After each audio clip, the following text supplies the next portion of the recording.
আসসালামু আলাইকুম রহমতুল্লাহ বরকাত। ওয়ালাইকুম সালাম ওয়া রাহমাতুল্লাহ। অনেকদিন অনেক টাইমের পরে আমরা এমন একজন লোককে পেয়েছি যে হর হামেশাই চর্চায় থাকে।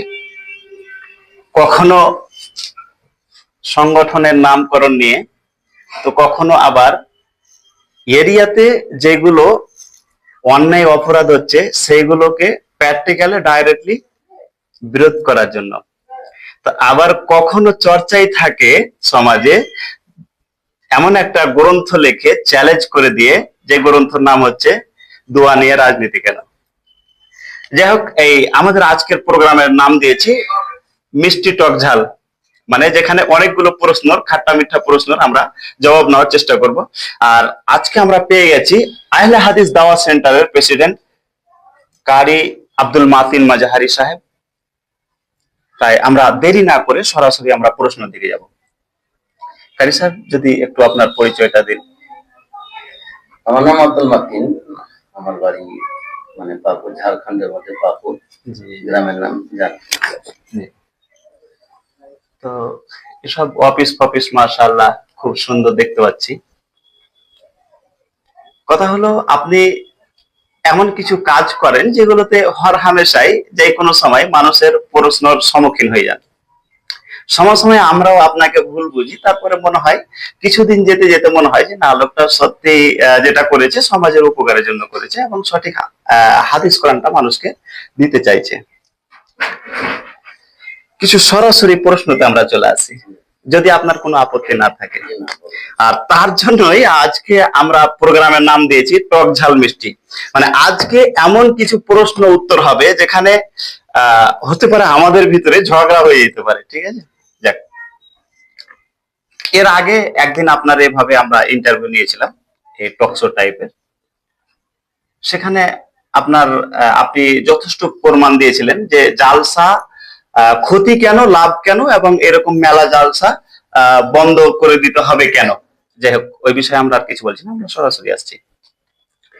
আপনার লাইফ হিস্টোরি চালু হয় একটা জানকীনগরে জন্ম নেওয়ার পরে, ছোট্ট একটি মাদ্রাসা দিয়ে চালু হয়। আস্তে আস্তে আস্তে আস্তে বড় বড় মাদ্রাসায় গিয়ে উত্তরপ্রদেশের মতন একটা দেওবন্দ, যে ভারতবর্ষের সবচাইতে বড় মাদ্রাসা, সেখান থেকে আপনি কমপ্লিট করেন। আরো আমাদের যেটা জানা আছে সেটা হলো, আপনি ওইখান থেকে মাঝহারি টাইটেল নিয়ে কমপ্লিট করার পরে আপনি আবার হাফিজ কমপ্লিট করেন। তারপরে আপনি কারির কোর্স কমপ্লিট করে সমাজের কিছু কাজ করব মনে করে আপনি ছুটে এলেন পাকুড় এরিয়াতে, তাই না? এরই মধ্যে ফাঁকে আপনি এগুলোতে না থেকে আপনি সে সময় সবচেয়ে ইন্টারন্যাশনাল মুসলিমদের যে একটা প্রসিদ্ধ একটা সংস্থা ছিল পিস টিভি, কিংবা একটা ভালো স্কুল মুসলিমেরা যেটা খুব ভালো নামে জানতো, সেটা হলো ডক্টর জাকির নায়েকের স্কুলের নামটা একটু বলবেন কারি sir? International Islamic International School. কারি সাহেব, এগুলো সব ছেড়ে দিয়ে আপনি ডক্টর জাকির নায়েকের মতন একজন মানুষ, যে সময় সবচেয়ে মানুষের মুখে মুখে নাম ছিল, সে সময় আপনি ওইখানে চান্স কি করে পেলেন? আলহামদুলিল্লাহ রাব্বিল আলামিন, ওয়াসসালাতু ওয়াসসালামু আলা রাসূলিহি মুহাম্মাদিন ওয়া আলিহি ওয়া আহলি বাইতিহি আজমাইন, আম্মা বা'দ। আউযু বিল্লাহি মিনাশ শাইতানির রাজীম। বিসমিল্লাহির রাহমানির রাহিম। কুনতুম খায়রা উম্মাতিন উখরিজাত লিন-নাস তা'মুরুনা বিল মা'রুফ ওয়া তানহাউনা আনিল মুনকার। আল্লাহ রাব্বুল আলামিনের প্রশংসা যে আপনারা এই টক ঝাল মিষ্টির প্রোগ্রামে আমাকে কিছু বলার অনুমতি দিয়েছেন, এবং নাইম সাহেবের উদ্যোগে আমি এটা নিয়ে শুকরিয়া আদায় করছি যে মানুষের কাছে সত্যটা পৌঁছাক, মানুষ হকটা জানুক। এটাই আমার মনস্কামনা আগে থেকে, আজকে সেটাই বলছি। আসলে আল্লাহ রাব্বুল আলামিন যার উপরে যেটা দয়া করে এবং যেটা যা চায়, কোনো না কোনোদিন তার পূরণ হবে, এটা একটা স্বাভাবিক কথা। আল্লাহ রাব্বুল আলামিন এবং রাসূলের হাদিস, কোরআন আয়াতের ভিত্তিতে তুমি চাও আমি দিব। কোরআনের আয়াত। আল্লাহ রাব্বুল আলামিন সূরা বাকারাতে বলছেন, যা চাইবে তাই দিব, তুমি চাও আমি দিব। তো আসলে আমার লাইফটা বিভিন্ন রকমের গিয়েছে। শুরু থেকে গিয়ে আমি মনের মধ্যে শুরু থেকে, যখন আমি অনেকদিন বহুদিন আগে, যখন সাবালক হয়নি তার আগে বাড়ি থেকে আমি চলে গেছিলাম। চলে গেছিলাম তার ছোট্টবেলাতে, তখন তারানগরে পড়তাম, হালকা করে পড়তাম। পড়ার পরেতে তখন শুনতাম যে দারুল উলুম দেওবন্দ বিরাট একটা মাদ্রাসা। তো আমরা একটা মনে আশা করতাম যে আল্লাহ কোনদিন যদি অত বড় মাদ্রাসাটা পারবো না, তো ঝাড়ু দেওয়ার জন্য কোনো যদি রাস্তা আল্লাহ বের করে তো করবে। আল্লাহু আকবার। বহুদিন আগে, ছোটবেলায় তখন 7-8 বছর বয়সে এরকম একটা মনের আশা ছিল। তখন কি এরকম ভাবতেন যে অত দূর জায়গা আমি ট্রেনের সফর না, ওটা ভাবিনি, ব্যাপারটা ওটা ভাবিনি, কিন্তু বাড়িতে একটু তখন কোনো কারণবশত বাড়ি থেকে আমি পালিয়ে গেছিলাম। বাড়ি সে থেকে সময় বয়সটা যদি একটু বয়স কত হবে, ওই 7-8 এরকম কিছু হবে। মাত্র না, 7-8 না, এরকম ভালো। তবে বয়স ছোট থাকলে উদ্দেশ্য খুব বড়। উদ্দেশ্যটা ছিল যে তখন পড়তাম হালকা করে, না ক্লাসে তখন বলতাম যে দারুল উলুম দেওবন্দের মতো কোনো ওইরকম মাদ্রাসা আমরা ভর্তি হতে পারবো না, তারপরে ফের মানে ঝাড়ু দেওয়ার মতো যে হয় তাও যাবো, এটা একটা আশা ছিল। যাই হোক, তবে মানে এই দিক মানে আপনার যদিও ফ্যামিলির তরফ থেকে যদিও কমজোরি ছিল, কিন্তু মনের আশাটা মনের কমজোরি আশাটা ছিল ছিল, না। জি জি। তারপরে ফের আমি বাড়ি থেকে চলে গেলাম হরিদ্বার বলে একটা জায়গা ছিল, হরিদ্বার জায়গা থেকে লম্বা চওড়া হিস্টোরি আছে, কিন্তু আল্লাহ রাব্বুল আলামিন, আমরা এমনি সাধারণ ভাষায় বলি যে যা ধাই সে যা পাই, যদি না কাজ পাই। জি। আমি একটা সাধারণ রিক্সেশনে হালকা করে কাজ করতে লাগলাম। মনে আমার একটা ধারণা, তখন দেওবান চিনতাম না, জানতাম না, শুনতাম না। তবে টার্গেট করে টার্গেট ছিল যে দেওবান কোথায় আছে যাবো আমি। হ্যাঁ। যাক, কিছুদিন ওখানে থাকার পরে দেওবানদের আশেপাশে এলাম। আসার পরে দেওবানদের গেটম্যান আছে, বড় মাদ্রাসা, তখন কিন্তু আমি ঢোকার সাহসও পাই না, কিছু পাই না। জি। তো ব্যাগ পাতিলে আমি এক জায়গায় চলে আসছি, তো এক ভাই বলছেন দোকানদার যে কি ব্যাপার, কোথায় এসেছিলা তুমি? বলে আমি এখানে ভর্তি হতে এসেছিলাম, তো পেলাম না। তো যাক, আল্লাহ তাআলা আশা করি আপনার ওইখানে ল্যাঙ্গুয়েজেরও প্রবলেম হবে, যেহেতু উর্দু ল্যাঙ্গুয়েজ, সেভাবেও অনেকটা বিপদের সম্মুখীন হয়েছিলাম। কিছুদিন আমি জানতাম ওখানে। হ্যাঁ। দিয়ে আমাকে একটা ছোট্ট মাদ্রাসায় ভর্তি করলো, ওই যে কোনো এক বান্দা, আল্লাহর বান্দা আব্দুল গনি সাহেব, আল্লাহ তাআলা ওনাকে জান্নাতবাসী করুক। তো উনি একটা নাম কেটে দিতেন, আর আমি পড়তাম, মানে এই করতে লাগলাম। আস্তে আস্তে দারুল উলুম দেওবন্দ গেলাম। দারুল উলুম দেওবন্দে 118টা ছেলের মধ্যে মোট 18টা ছেলের মধ্যে আমি এক গুণাগার মানে ওখানে চান্স পেয়েছিলাম। ওখানে হিফজ কমপ্লিট করার পরে কিন্তু তখন একটা মনে ছিল যে আরেকটা মাদ্রাসা, মাজাহিরুল উলুম, ওটা একটা বড় মাদ্রাসা, ইয়ার পরে দেওবন্দের পরে, ওটা একটা বিরাট বিখ্যাত মাদ্রাসা, বড় বড় আলেমরা গিয়েছে। ফের ওখানে কিছুদিন গিয়ে ওখানে তখন থেকে একটা মনের বাসনা ছিল যে কিছু লেখালেখি করবো, বই লেখার খুব শখ ছিল তখন থেকে। তো তো লেখালেখি করতে করতে ওখান থেকে এলাম কোন রকম করে দেশে আসার পর। ওদিকে আমার পড়াশোনাটা অ্যাকচুয়ালি ওইদিকে, এদিকের যারা আলেম ওলামা আমাকে চিনে না, জানে না বলে অনেকে বলে যে তো পড়াশোনা কিছু নেই। আসলে আমার লাইফটা ছোট থেকে আমি কয়েকটা মাদ্রাসায় পড়েছিলাম। তবে আমি যখন আপনাকে রিসার্চ করলাম, যখন দেখলাম আপনার বিষয়ে লাইফ স্টোরি গুলো, তখন অনেক জিনিস আমরা খুঁজে পেলাম যেগুলো সমাজকে আপনি বলেননি, কিংবা সবার জানুক এটাও চাননি। এই বিষয়ে আরো এগিয়ে আমরা কথা বলবো। যেমন আপনি দাওয়াতের কাজ কেমন হয়, কিভাবে ট্রেনিং হয়, এটা দেখার জন্য আপনি সৌদি আরবেও ছুটে গেলেন। এই বিষয়ে আগে আমরা বিস্তারিত জানার চেষ্টা করবো। তবে পিস টিভির বিষয়টা একটু। হ্যাঁ, তো যখন ওখান থেকে গেলাম পিস টিভিটা, কখন আমি ওখান থেকে গেলাম, এখান থেকে যখন আমি এখান থেকে আমি যখন ফারাগাত হয়ে এলাম, যে তখন একটা ঘড়ির দোকান দিয়েছিলাম, ওখান থেকে 2000 বন্যাতে চলে গেলাম কালিয়াচক। কালিয়াচকে যাওয়ার পরে যখন এখন কিছু সংগ্রাম করছি, তখন কিছু সংগ্রাম করতাম। তখন এই বিষয়ে 4-5টা বিষয় দিয়ে আমি খুব জেহাদ করেছি। তার মধ্যে একটা দোয়াকে কেন্দ্র করে আমার উপরে খুব টর্চার হয়েছিল। আল্লাহ তাআলা হেদায়েত দান করুন। মাতিন সাহেব, আপনি পিস টিভিতে থাকলেন, থাকতে থাকতে আপনাকে মনে হলো যে শুধু পিস টিভিতে কাজ করলে আমার সমাজকে কি দেব। এই এরিয়ার জন্য তো পিস টিভি যথেষ্ট ভারতবর্ষে কাজ করছে। তবে আপনার মনে হলো যে পিস টিভিতে আমি না থেকে সমাজের দিকে যদি আমি নিজের সমাজের সোসাইটিতে যদি আমি এগিয়ে যাই, তাহলে হয়তো মানুষ আমার এরিয়া যে একটা মরুভূমি জায়গা, শিক্ষার ব্যাপারে, ইসলামের ব্যাপারে আপনি একটা মরুভূমি মনে করতে পারেন। হ্যাঁ, যেখানে একেবারেই দিনের কাজ খুব কম, তাহলে আপনি ছুটে এলেন ওখান থেকে। দুটো গাইড হয়েছে, মাশাআল্লাহ, যেটা বলছেন আপনি, প্রশ্ন করছেন যে দুটো গাইড হয়েছে। ওখান থেকে কি হলো, যখন পিস টিভিতে গেলাম, তো পিস টিভিতে ডক্টর জাকির নাইকের যেগুলা পড়ার সিস্টেম, ছেলেদের দাওয়াতের সিস্টেম, ছেলেদের মানে প্রত্যেকটা কার্যক্রমের ক্ষেত্রে আমি অনেকটা ওখানে অনেক কিছু শিখলাম। মানে মানুষকে, সমাজকে নিয়ে, দেশকে নিয়ে এবং শিক্ষার ক্ষেত্রে অনেক কিছু শিখলাম। শিখার পরে আমার একটু চেতনা হলো যে আমি এই প্যাটার্নে একটা স্কুল করি, একবারে সেম ছেলেদের অ্যাকচুয়ালি কোরআন হাদিসকে সঠিকভাবে মেনে চলার যে আমি একটা নমুনা পেয়েছি, তো যেখানে যেখানে আরবি, উর্দু, বাংলা, ইংরেজি এমন ভাবে শিক্ষা পাবে যেখানে জাতির সামনে মানে মানুষ শুধু দাঁড়িয়ে তাই কথা নয়, বলবে। শিক্ষার্থীদের সাথে সাথে শিক্ষকরাও ট্রেনিং প্রাপ্ত হতে হয়েছে যে এইভাবে শিখাতে হয় বলে, আহা, ছেলেরাও এইভাবে একটা ক্ষুদ্র একটা আমি রাইট শিক্ষার দিক রাইট। থেকেও পেয়েছি, অনেক কটা পেয়েছি বলে ওই প্যাটার্ন আমার মনে হলো যে এই দিকটাকে করতে যে আমি একটা ডক্টর জাকির নাইকের এখানে আলফালা এডুকেশন খুলেছিলাম ওখানে সম্ভবত মালদা জেলা, কালিয়াচক, কালিয়াচক। 4 বছর ওখানে চালিয়েছিলাম। আসলে ওই প্যাটার্নে চলছিল। যাক, মানে কিছু কিছু মানুষ থাকে ব্যতিক্রম, এর জন্য স্কুলটাকে আমার নিয়ে নেওয়ার চেষ্টা করলো, নিয়ে নিয়েছিল কিন্তু চালাতে পারিনি। ওখান থেকে এক তো গাইড, আমি পিস টিভিতে 4 বছর ছিলাম, 2 বছর পিস টিভিতে ছিলাম। আমার পিস টিভি দাওয়াতের ক্ষেত্রে আমি কিছু শিক্ষা পেয়েছি, মানুষকে কিভাবে দাওয়াত দেওয়া কিংবা কিভাবে কাজটা করতে হবে প্র্যাকটিক্যাল, এটা একটা। তার সাথে 2 বছর স্কুলে ছিলাম ডক্টর জাকির নাইকের, শিক্ষার ক্ষেত্রেও একটা, আর একটা দাওয়াতের ক্ষেত্রে, দুটো আমি একটা গাইড পেলাম। এখান থেকে যখন কালিয়াচক স্কুল খোলার পরে সৌদি আরব চলে গেল, একটা মনে শুরু থেকে আমার একটা আশা আছে। আমার বেশ কিছু আশা ছিল, লিখনের মাধ্যমে একটা আশা ছিল। তো আলহামদুলিল্লাহ, চার পর্বত বলেন, দোয়া নিয়ে রাজনীতি কেন বলেন, যাতে চ্যালেঞ্জ মুখোমুখি, তারপরে গজালে শাহে মদিনা, তারপরে আপনার ইসলাহি কায়দা, তারপর কোরআন মনিরুত তাজবিদ, এরকম বেশ কিছু বই লেখা হয়েছিল আলহামদুলিল্লাহ। কিন্তু এখানে তো যা পেলাম, সৌদি আরবে গেলাম, তো সৌদি আরবে আলহামদুলিল্লাহ, সৌদি আরবের যে দাওয়াতের একটা ট্রেনিং, দাওয়াতের একটা যে আছে, মানে খাস করে সিস্টেম আছে, ওখান থেকে আমি মানে কাগজপাতি জমাও করেছিলাম।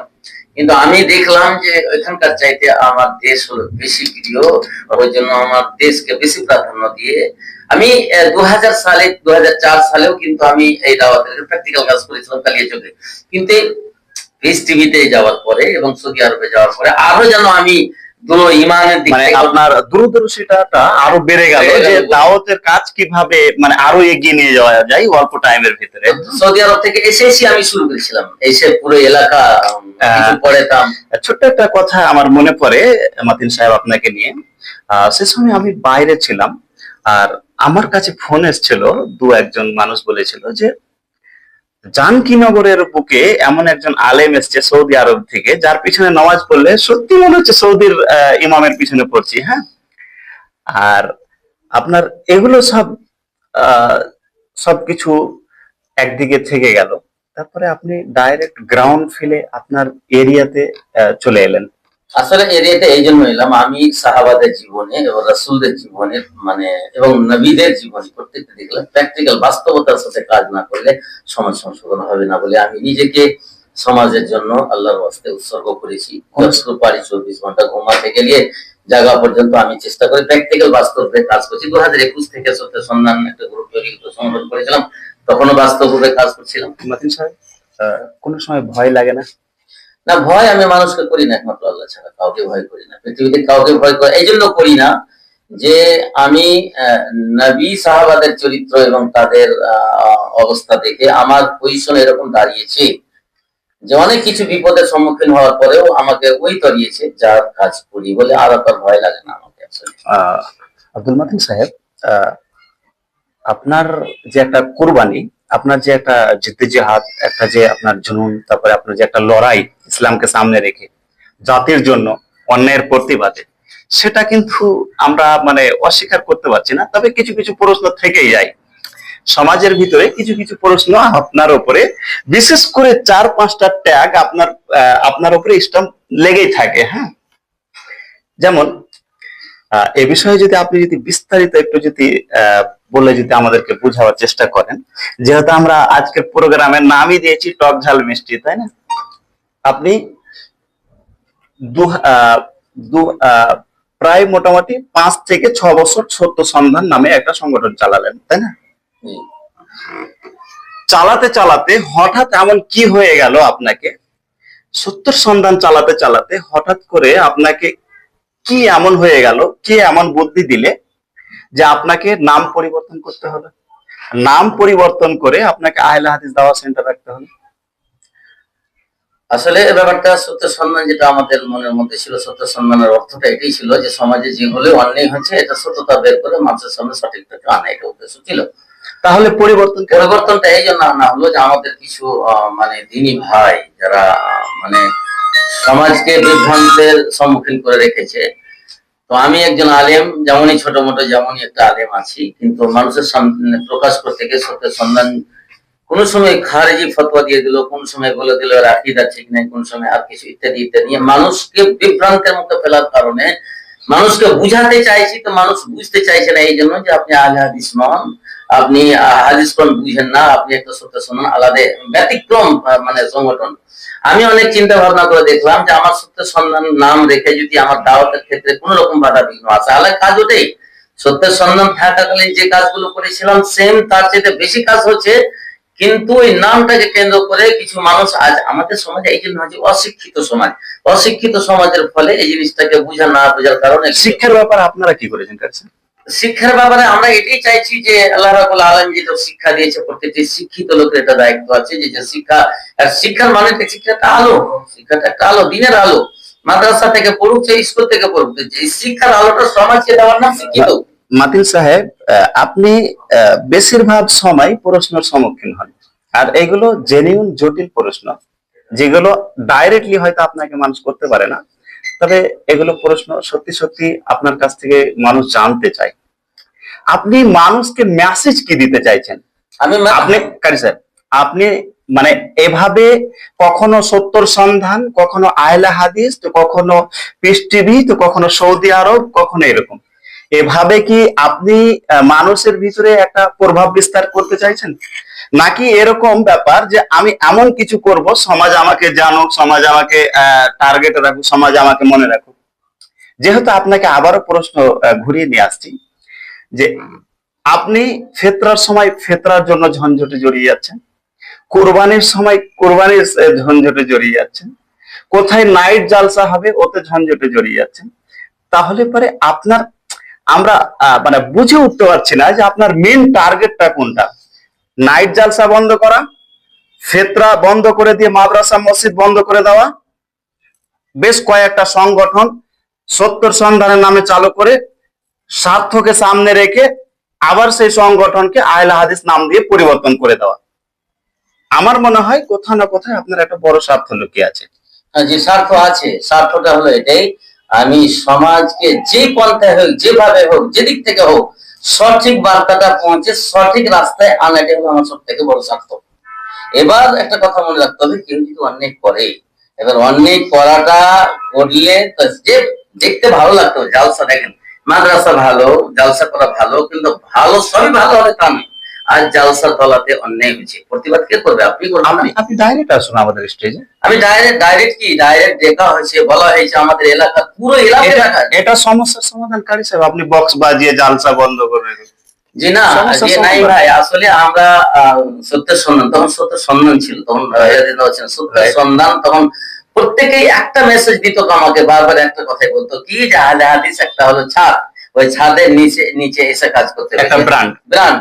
কিন্তু আমি দেখছি যে আমাদের পাকুড় এলাকার যেটা খাস করে মানে ব্র্যান্ড, সেই ব্র্যান্ডের কোনো কাজ হয় না, ওই ব্র্যান্ডের তলে যায় কি হবে? তো আমাকে যদি ব্র্যান্ড করতে হয়, তো আমি একটা মানে প্রকৃত আহলে হাদিস আছি, তাদের তাদের তাদের কাছ থেকে ভেঙে গিয়ে আপনি নিজে একটা ব্র্যান্ড তৈরি করলেন।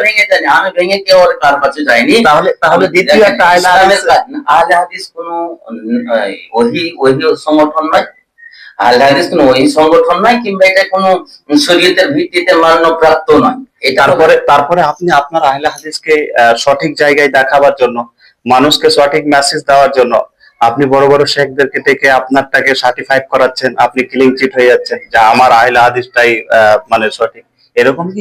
সাপোজ দ্যাট ফর এক্সাম্পল আপনি নিয়ে আসছেন পশ্চিমবঙ্গের বিখ্যাত একজন আলেম আব্দুল্লাহ সালাফি সাহেবকে, কখনো নিয়ে আসছেন আপনি আনোয়ারুল হক ফাইজি সাহেবকে, তো কখনো সেই বর্ধমান বীরভূম থেকে ছুটে আসছে আপনাকে। মানুষকে কি বলতে চাইছেন? আমি এটাই বলতে চাইছি যে আহলে হাদিস দাওয়াত সেন্টার যে নামটা রেখেছে, উদ্দেশ্যের একবার মানে বুঝলেও, তখন যেটা বলেছিলাম সেটা সেম দেখলেন একটা কথা, সত্যের সন্ধান অর্থ কি? সত্যের সন্ধান সঠিকটাকে সন্ধান করে বেঠিকটাকে বের করে সঠিক নিয়ে আসা, সত্যের সন্ধান মানে হলো এটা। আহলে হাদিস দাওয়াত সেন্টার মানে এটা কি? আহলে হাদিস দাওয়াত সেন্টার কোরআন এবং হাদিস, কোরআন এবং হাদিসকে প্রচার করার নাম হলো আহলে হাদিস দাওয়াত সেন্টার। তখন ওটাই কথা বলেছেন, সঠিক বেঠিককে প্রচার করবে আহলে হাদিস। তো আহলে হাদিসটা দেওয়ার মানে হলো এটাই যে মানুষের বিভ্রান্ত নয়। আচ্ছা,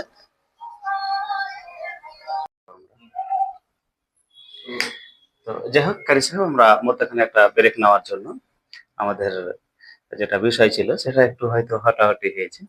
তো আপনার কাছ থেকে আমি জানবো যে কি বিষয়ে আমরা কথা বলছিলাম। আহলে হাদিস নিয়ে, যে আহলে হাদিস কেন নামটা চেঞ্জ করলাম, তার মানে শুনেন, আমি এই জন্য আহলে হাদিস আগে রাখিনি, কিংবা আমরা দেখলামও যে আজকে স্বার্থের উপরে কাজ চলছে। আহলে হাদিস রাখি তো মানুষের মধ্যে এই বিভ্রান্তটা আসবে, যে বিভ্রান্ত সত্য সুন্নাহ দেখেছিল। দেখলাম কিন্তু এরা উল্টা দিকে যাওয়ার পরে আহলে হাদিসের অর্থ শুনেন। আহলে হাদিস মানে আমরা জানি যে না, নাকি জানি না, আহলে হাদিস কোরআন এবং সুন্নাহকে নিজে মানবে, অপরকে মানার জন্য প্র্যাকটিক্যাল রূপে কাজ করবে, এর নাম হলো আহলে আহলে হাদিস। হাদিস। আমরা আমি দেখেছি শুনেন, ওদের হলো জামিয়াতে আহলে হাদিস, আমাদের হলো আহলে হাদিস দাওয়াত সেন্টার। কাজ একই, কাজ একই।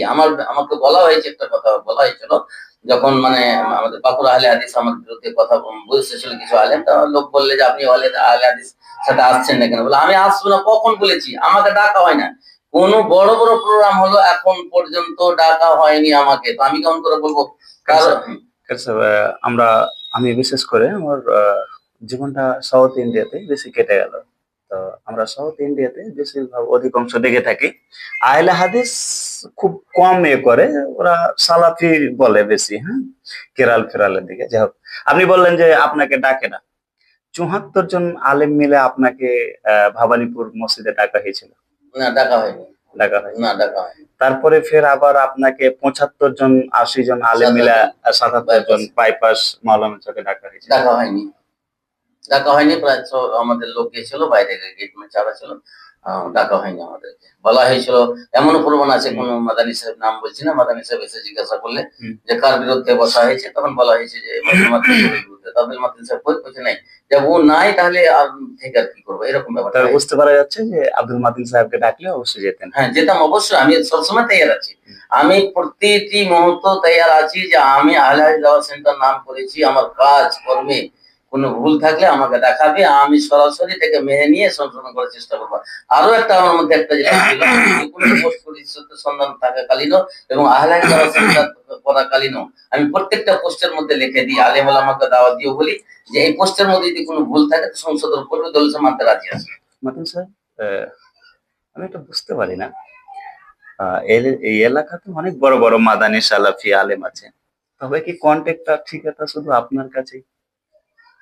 এই যে সমাজকে শুধরাবার, পরিবর্তন করাবার, চেঞ্জিং এর জন্য যেখানে যেখানে এখানে আপনি কন্টেক্ট নয়, এটা দায়িত্ব। কন্টেক্টের সাথে সাথে কিছু দায়িত্ব, বললে কো ভালো আনি আয়া, আপনি যে একটি আয়াত পেয়েছেন, কারি আপনি সাহেব, পৌঁছে দেন। কতটা পরিমাণের একটা মানুষের প্রতি দায়িত্ব আছে যদি বলে বুঝান।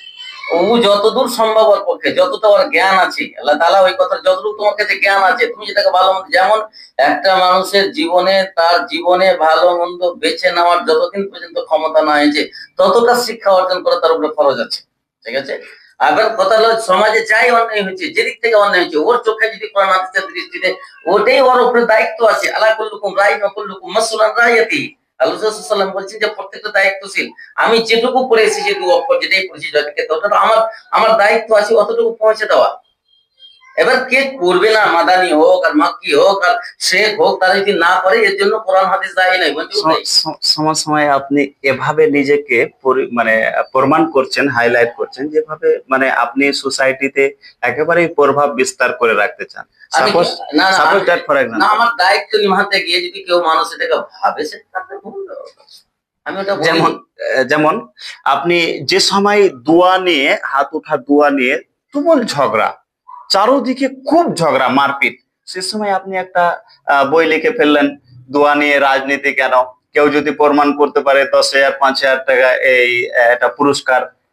শোনেন, একটা কথা বলি, তাহলে শেষ কথা বলে আপনাকে শেষ করছি। সেটা হলো যে আতঙ্কবাদ একটা কথা বলে, কট্টরপন্থী একটা কথা বলে, হ্যাঁ, ডক্টর জাকির নায়েক একটা কথা বলে যে এক একটা বিষয় নিয়ে এক একটা লোক কট্টরপন্থী না হতে গেলে কাজ আগাতে পারবে না। কথা ঠিক আছে? আমি দুয়া নিয়ে যখন রাজনীতি বইটা লিখেছিলাম, তখন ৫,০০০ টাকা পুরস্কার ছেড়েছিলাম। তার কিছু কারণ ছিল। আমাকে প্রায় কতদিন আগে? এই ২০০৪ সালের কথা বলছি। ২০০৪। এটা কেন করেছিলাম? তো বইটা লিখেছিলাম কোন স্টেপে আপনাকে বলি। যখন আমি চাকরি করছিলাম, আমার উপরে ওখানে ৭ বার মিটিং বসেছিল দোয়াকে কেন্দ্র করে।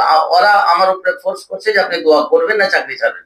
আমি কোরআন হাদিসের পাইনি বলে আমাকে চাকরি আপনি এরকম জবাব না দিয়ে আপনি মনে ভাবলেন এমন জবাব দেবো গোটা পশ্চিমবঙ্গ জবাব খুঁজে পাবে, হ্যাঁ, তাই না?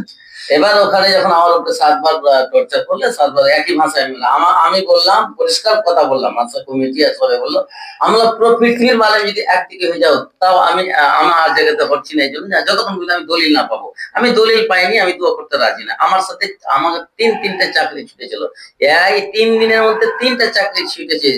মানে ছিল কি, রিজন ছিল কি, কেবলমাত্র এই দোয়াকে দোয়াকে কেন্দ্র করে। ঠিক আছে। ওখান থেকে আমি চাকরি ছেড়ে 1 মিনিটের মধ্যে সেক্রেটারি সাহেব এসে বললেন যে আপনার কোনো দোষ নেই, একচুয়ালি দোষ নেই, কিন্তু সমাজ এটাকে মেনে নিচ্ছে না, আপনাকে রাখতে পারছি না। বলে আলহামদুলিল্লাহ, আলহামদুলিল্লাহ, রুজির মালিক আল্লাহ।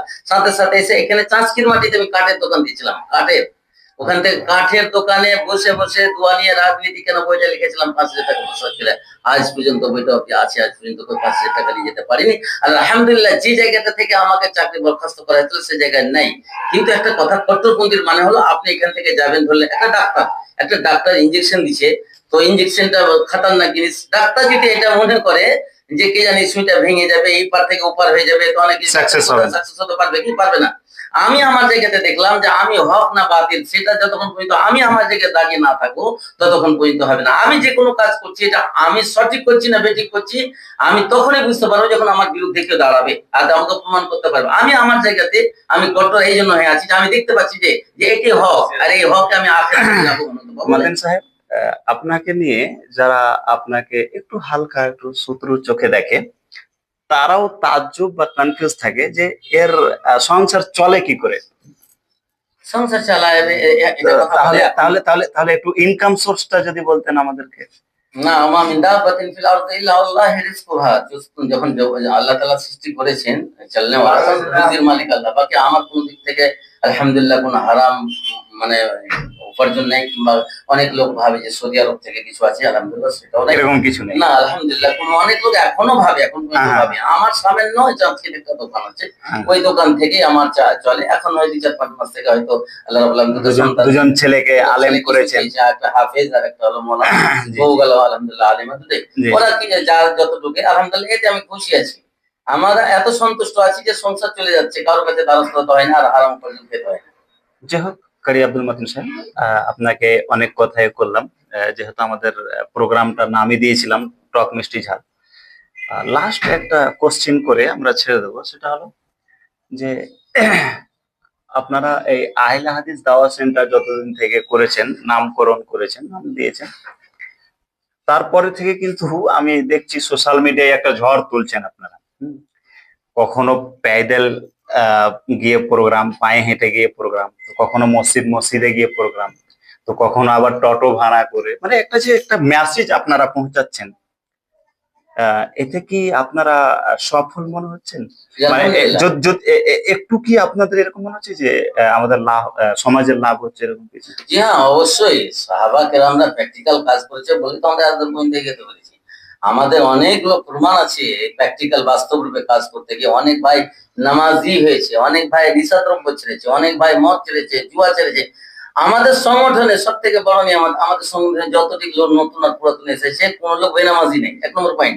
2য় নম্বর পয়েন্ট হলো কোনো লোক নিশাখোর নেই, এটাও অস্বীকার করতে পারে ঠিক না। আছে, কোনো লোক নিশাখোর নেই। আর যতটা আমাদের সচেতন সব থেকে আলহামদুলিল্লাহ দাঁড়িয়েওয়ালা আছে। তাহলে এতটা পরিবর্তন এসেছে, তার উপরে যতটুকু এসেছে সব মুজাহিদ তৈরি করেছি আমরা। যে কোনো সময় ময়দানে নামার জন্য তৈয়ার আছে, অন্যের বিরুদ্ধে লড়ার জন্য তৈয়ার আছে। পরে কোন সময়, আমার কথা হলো প্র্যাকটিক্যাল কাজ যদি আপনি করেন যে কোনো ক্ষেত্রে, আপনি দুনিয়াবি যে কোনো ক্ষেত্রে মানে প্র্যাকটিক্যাল কাজ করছেন, আর দিনের খাতিরে যখন আসবেন তখন বলবেন যে হিকমত লাগবে, মানে সহজ সরল লাগবে, এটা নাই শরীয়ত। আচ্ছা, সাহাবা কিরাম, আপনি বলেন, আপনি যখন এলাকায় ঘুরছেন, আপনি সব জায়গায় দেখছেন, আচ্ছা সাহাবাদের দাওয়াত, নবীদের দাওয়াত আর আমাদের এলাকার আলেম ওলামা মাদ্রাসার দাওয়াত কি এক? আপনি কোন রকম ভাবে দেখাতে পারবেন কি? সেই সময়কার পরিস্থিতি আলাদা কোনো ছিল, পরিস্থিতি কন্ডিশন নেই। আলাদা। তখন যা পরিস্থিতি ছিল এখনো তাই পরিস্থিতি আছে। তখনও আল্লাহ নবীর সাথে শত্রুতা করেছে মানুষ, এখন ইসলামের সাথে মানুষ শত্রুতা করছে। এখনো, তখন জালিম শাসক ছিল, এখনো জালিম শাসক আছে। আচ্ছা, তখনকার কোরআন কি ছিল, এখন কি কোরআনকে বিধান পাল্টে যাবে ভাবছেন? না না, ওটা নয়। তবে আচ্ছা, সাহাবারা কি দাওয়াত দিয়েছিল?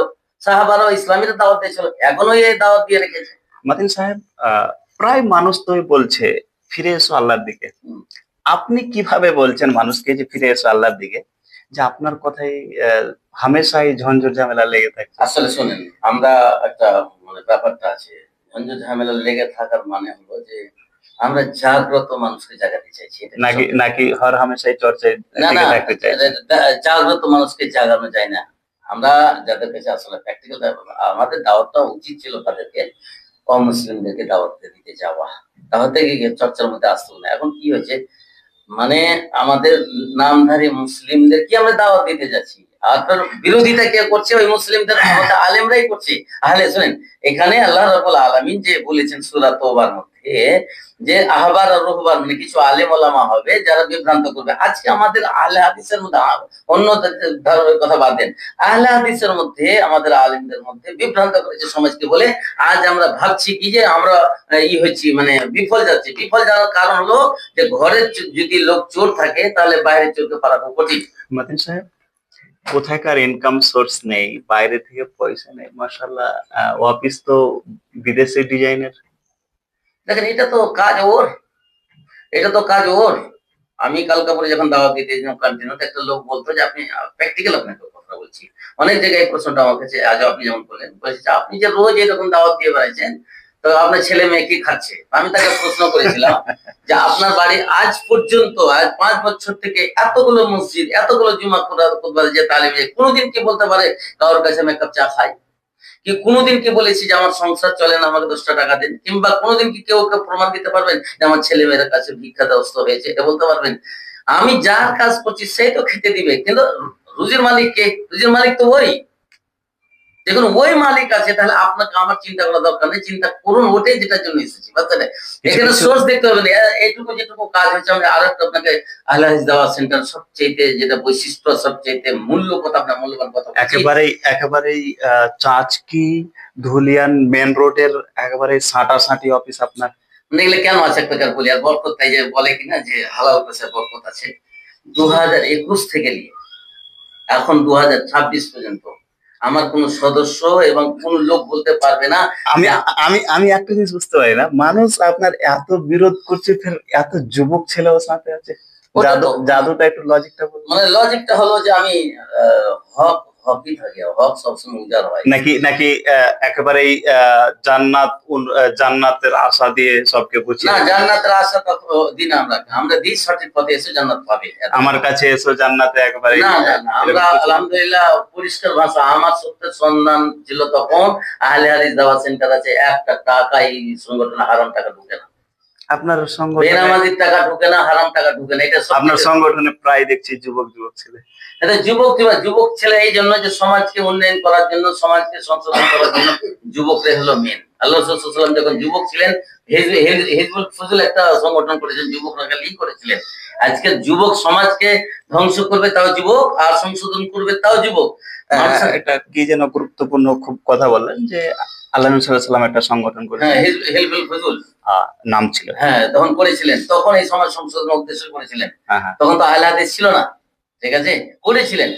সময় সাপেক্ষে যেটা আসছে সেটা আমাকে করতে হচ্ছে। তাহলে একটা কথা মনে রাখতে হবে, হালাল রুজির, হালাল পয়সার বরকত আছে। আমরা যে কোনো প্রোগ্রাম করছি, বড় বড় প্রোগ্রাম করেছি, ওরা 4 লক্ষ টাকা দিয়ে যে প্রোগ্রামটা করে, আমরা 40,000 টাকা দিয়ে থেকে ভালো প্রোগ্রাম করি, আমরা কার্যকর করি। কখনো কখনো দেখি আপনাকে মনে হয় যে সাথের বিপরীত চলছেন, মানে সমুদ্রের স্বাদ যেদিকে যাচ্ছে, ঢেউ যেদিকে যাচ্ছে, তা থেকে আপনি বিপরীত যাচ্ছেন। সময় তো কষ্ট হয়। না, কষ্ট হলেও আজ যদি কষ্ট করি, তা ইনশাল্লাহ আমার যদি একটু কষ্ট হয়, তাহলে মানুষের সমাজের লাভ আছে এবং আখিরাতে আমারও লাভ আছে। কষ্ট না হতে লাভ আছে। আল্লাহ নবী দাঁত ভেঙেছিলেন, আল্লাহ নবী দেশ ছেড়েছিলেন, সাহাবারা দেশ ছেড়েছিলেন, খাবার ছেড়েছিলেন, বিবাহ বাচ্চা ছেড়েছিলেন। তাদের কষ্টের চাইতে আমাদের কষ্ট কিছু আছে কি? এক ধুল সমান নাই। তারা সাফল্য হয়েছে, তো আমাদের সাফল্যকে একটু কষ্ট করতে হয়, না করলে তো হবে না। আমি ইলামির মাদ্রাসার কথা 1 মিনিট বলতে আপনাকে বলে দিই যে কষ্ট কি করে করতে হয়। ইলামির 2 পার্সেন্ট মাদ্রাসা, অথচ ওখানে যুবা হচ্ছে 4-5 লাখ টাকা করে। কিন্তু এই সত্যের সন্ধান থাকাকালীন প্র্যাকটিক্যাল কাজ করতে গিয়ে আমরা ওখানে আলহামদুলিল্লাহ আমার সফলতা হয়েছে, যার এখন কিন্তু কিছু নেই। এই যে বাস্তব রূপে যদি আপনি ইলামি গ্রামের কথা বলছি, এরকম বেশ কিছু গ্রামে এটা আহলে হাদিস দাওয়াত সেন্টার বাস্তব রূপে কাজ করার মানে মনোবাসনা আছে এবং চাই প্রত্যেকটি গ্রামের যারা সদস্য আছে, মেম্বার আছে, আলেম ওলামা আছে, আহলে হাদিস দাওয়াত সেন্টারে যুক্ত হোক। আর যদি না হয়, আহলে হাদিসের দাওয়াত সেন্টারে যেগুলো কর্মসূচি আছে, নিজের গ্রামে সেটাকে সফলতা করুক, সেটাকে বাস্তবায়ন করুক। সমাজ সংশোধন না করলে সবাই দায়ী হবে। মাতিন সাহেব, আপনারা এই আহলে হাদিস থেকে বিশেষ 5টি এরকম কিছু মানুষকে উপদেশমূলক কিছু, মানে যেটা একটা আপনাদের দাবি বলবেন। আমাদের দাবি হলো, প্রথম কাজ হলো ভালো কাজের আদেশ, মন্দ কাজে নিষেধ করা। 1 নম্বর। একটা মত করতে হবে, ঠিক আছে। সমাজে যেভাবে যেটা অন্যায় হচ্ছে তার প্রতিবাদ করা।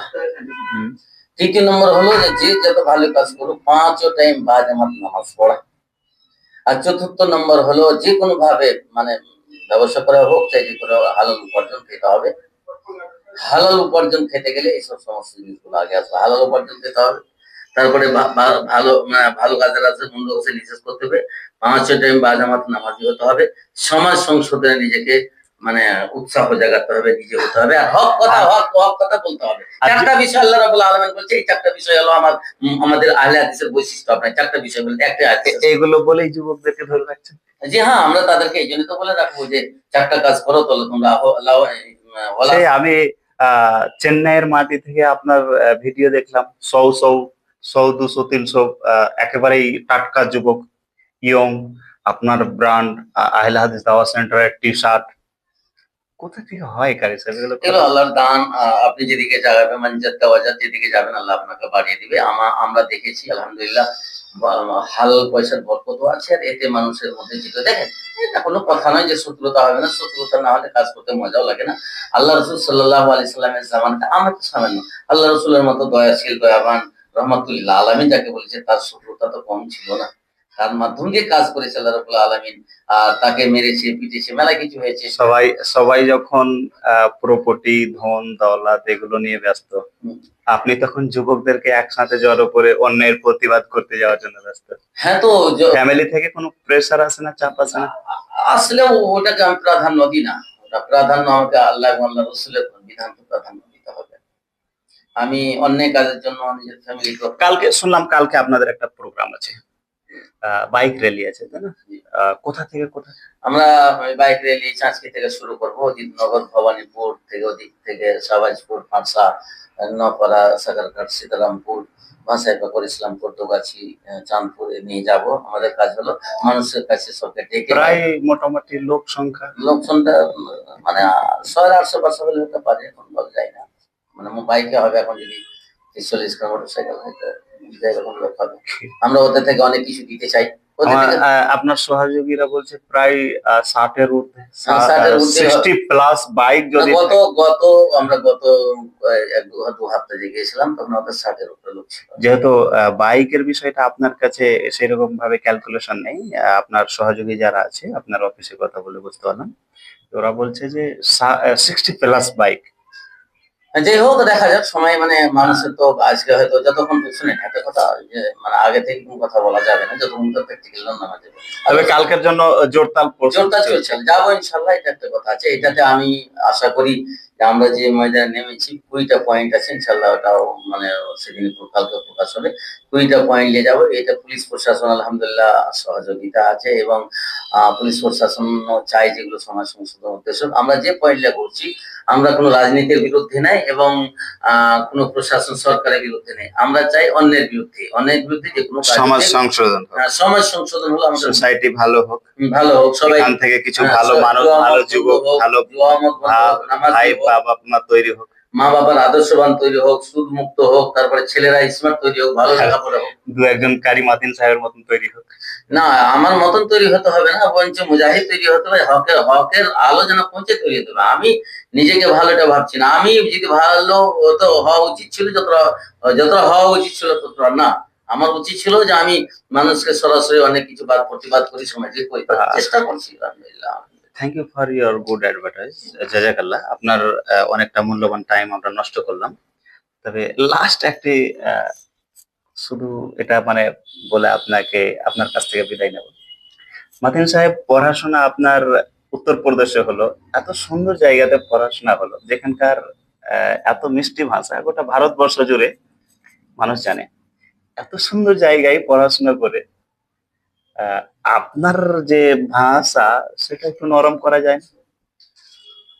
শুনেন, নরম করা যাওয়াটা, আমি মানুষ নরম কেন বুঝাইছি? একটু মিষ্টি ভাষা, মানে মিষ্টি ভাষা আমরা কাউকে তো, সবারই ল্যাঙ্গুয়েজ, যেমন মুসা আলাইহিস সালামের আর রসুলের ল্যাঙ্গুয়েজ এক ছিল। নবীদের মধ্যে একটা ছিল নবী করা। আমরা দেখছি মাতিন সাহেব বর্তমানে এখন ব্যবসায়িক মানুষ, যেহেতু মাতিন সাহেবের এটা ভাষা মিষ্টি হবে, মানুষ গলে যাবে, হ্যাঁ। কিন্তু যখন দাওয়াতের ফিল্ডে দেখছি মাতিন সাহেবকে, একেবারেই মনে হচ্ছে যে সৈনিকদেরকে ডাকছে, এটা ডান দিকে চলো, বাম দিকে চলো, এ করো। আল্লাহ হ্যাঁ, রাসূলের একটা হাদিস আছে। যখন আল্লাহ রাসূল সাল্লাল্লাহু আলাইহি ওয়াসাল্লাম খুতবা দিতেন, খুতবা যখন দিছি, তো কার সামনে খুতবাটা দিছি? খুতবাটা দিছি যে তাদের মধ্যে যারা ইসলামের মধ্যে দীক্ষিত হয়ে আছে। তো ইসলামকে দীক্ষিত হওয়ার পর ইসলাম মানবে না, তো তাদেরকে সোজা আঙুলে দেখিয়ে উঠে না, বলেন এত আচ্ছা আপনি বলুন। আপনাকে একটা আমি প্রশ্ন করছি, আমি ধরেলেন যে একটা কড়া ভাষী, তো আমার চাইতে হাজার হাজার মানুষ এখানে নরম ভাষী আছে কি আছে না? অবশ্যই। আব্দুল রাজ্জাকের মতো বাংলাদেশের মধ্যে পৃথিবীর মধ্যে সবচাইতে যে কড়ুয়া ভাষা কি আছে তো আছে।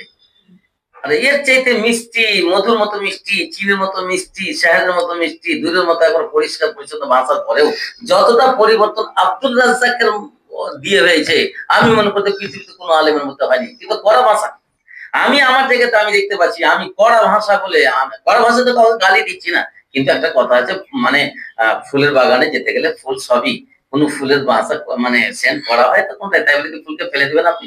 আমার আব্দুল সালাম সাহেব এটাই কথা বলতেন, যদি ভাষায় কড়া থাকলে কথাটি সঠিক বলছে, আর যদি কড়া ভাষা বলছি তাদেরকে গালি দিচ্ছি না, ইসলাম বিরোধী কথা বলছি না।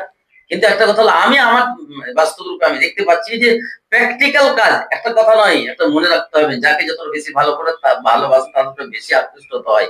আমি সমাজকে বেশি ভালোবাসি, সমাজের অন্যায়কে বিরোধিতা করি বলে সমাজের উপরে রাগ হয়, গুসা হয়, যে এদেরকে সংশোধন করতে পারবো না, তাহলে পাবলিক আরো বেধর্মীকে কোথায় পারবো? এদের কারণে বেধর্মীরা বলতে বাধ্য যে তোমার মুসলিম সমাজ ঠিক নেই বলে, আরো মনের মধ্যে রাগ কষ্ট, মানে রেগে নয় কষ্টতে কথাগুলো বেরোয়। ওই জন্য মাতিন সাহেব, আপনার অফিসের জাস্ট সাঁটাসাঁটি লাগালাগি এরিয়ার এলাকার সবচাইতে বড় সুইট শপ, মিষ্টির দোকান, যাতায়াত ভালো আছে। এত মিষ্টির দোকানের পার্শ্বে থেকে যদি একটু ভাষাটা আর একটু মিষ্টি হয়ে যায়, আশা করছি আমরা। না, আমি আমার জায়গাতে যাই হোক, বিভিন্ন করি, বিভিন্ন ভাবে করছি, যে আমি কিভাবে শুনেন, কোন সময় নরম আর গরম মিলে চেষ্টাতে আছি, এটা কথা নেই যে কাউকে কষ্ট দিয়ে। মাদিন সাহেব, আপনাকে আমরা ফোর্স করছি না, আমরা আল ফোর্স করছি না, মুসলিমু মান সালিম আল মুসলিমুনা মিন লিসানি ওয়া ইয়াদি, একটা হাদিস আপনাকে বলছি, শেষ করছি। আল মুসলিমু মান সালিম আল মুসলিমুনা মিন লিসানি ওয়া ইয়াদি, আমি তো মুসলিম, আমি কাউকে দিয়ে কষ্ট দিয়ে কথা বলবো এটা আমার বৈশিষ্ট্য নয়, তাহলে সব মানুষের সব ভুল নেই। আমি যে বক্তব্যগুলো রাখি, হয়তো আমি না চাইলেও হয়তো কিছুটা, মানে আবেগে হোক, আর কিছুটা মানুষের ব্যবহারে কথাগুলো হয়ে গেলেও আমি কখনো বলছেন ইমামের বেতন কম, কখনো বলছেন ইমামের বেতন বাড়াতে হবে। হ্যাঁ, তো যাই হোক, তো আমি চেষ্টা করি যে মানুষকে, আমিও নিজে থেকে ভাবি, এটা কথা না ভাবা, আপনি যে কথাটা বলছেন যে আমি ভাবি যে আমি কিভাবে কথা বললে মানুষের সাথে প্রিয় হওয়া যায়, কিন্তু আমি এটাও দেখতে পাচ্ছি যে অতি প্রিয় ফের মোনাফেকের আলামত, এটা একটা কথা আছে। আজকে প্রিয় হওয়ার কারণে বেনামাজি, সুদখোর, মদখোর সব করে সাথে মিলিত হয়, ওদের সাথে যখন আপনি মিলিত হবেন তখন কিন্তু ওর মন মতো আপনাকে চলতে হবে। কিন্তু আপনি আপনার জায়গাতে দিনই ইমানি জজবা হলে এটাই, ইমানি জজবা বলতে এটাই যে যখন আপনি অন্যায় দেখবেন তো আপনার চোখ মুখ লাল হতে হবে, কথা বলতে গেলে তার সামনে, যেমন আল্লাহ রাসূল হাদিসে যে কোনো মেয়েকে যদি আজনবী লোক আসে তাকে এমন ভাবে কথা বলে যে তোমাকে যে কথা আশ্রয় না পাই।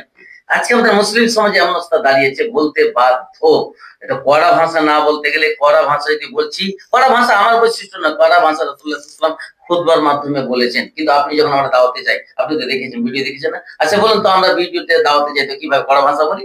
ওটাই তো কত বলছি বার আপনাকে। বলি আমি, কত ভাই ব্যক্তি এক একটা জায়গার স্টেপে কথা বলতে হয়েছে। এবার কোন লোক মদ খাচ্ছে, ওর কাছে মদ বুঝাতে যাচ্ছে, কিন্তু মদ খোদার কি আছে, একটা মুসলমান যদি মদ খেতে তাহলে তাকে 40 করে মারতে, জুতা মারতে হবে।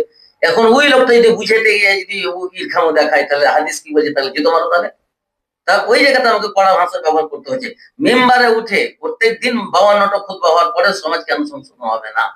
ওই জায়গায় আবেগ রাগটা হওয়ার কারণেই একটু হয়তো কড়া ভাষা হয়। ইনশাআল্লাহ আমি চেষ্টা করবো, যাই হোক, আল্লাহ যেন তৌফিক দান মাদিন করেন। সাহেব, আমরা এখান থেকে শেষ করলাম, আর ইনশাল্লাহ নেক্সট টাইম আবারও আপনার মূল্যবান টাইম আমরা ইনশাআল্লাহ আল্লাহ তাআলা আপনাদের টকঝাল মিষ্টি যেটা আপনারা প্রোগ্রাম মানুষকে আহ, একবারে সংক্ষেপে কিছু একটা মেসেজ দিন। আমি এটা দিতে চাইছি যে আপনারা, মানে শিক্ষিত জ্ঞানীগুণী মানুষ, আপনারা সঠিক বেঠিকটা চিহ্নিত করুন এবং সঠিক পথে আসুন এবং মানুষকে সঠিক পথে ডাকুন।